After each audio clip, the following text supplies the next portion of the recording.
حکومت کا فلاحی تنظیم کے تعاون سے احسن اقدام اسلام آباد اور راولپنڈی کے 25 مقامات پر سحری اور افطار کے دسترخوان سجائے جا رہے ہیں، جہاں روزانہ ہزاروں مستحق افراد باعزت طریقے سے روزہ افطار کرتے ہیں۔ اسی بارے میں عمر فاروق کی رپورٹ دیکھیے۔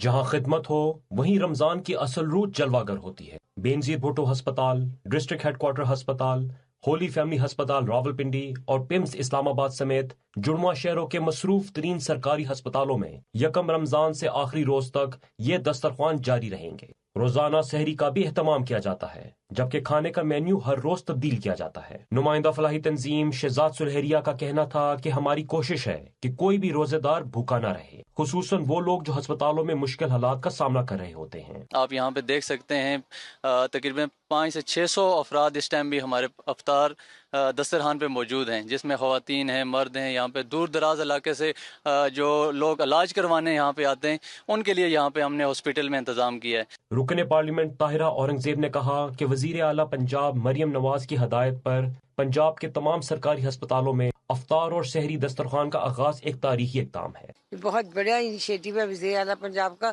اور صرف راولپنڈی میں نہیں، پورے پنجاب میں جہاں جہاں ہاسپٹل ہیں وہاں یہ سہولت دی جا رہی ہے۔ نگہبان کارڈ بھی دیا جا رہا ہے، اس کے علاوہ راشن کارڈ بھی دیا جا رہا ہے۔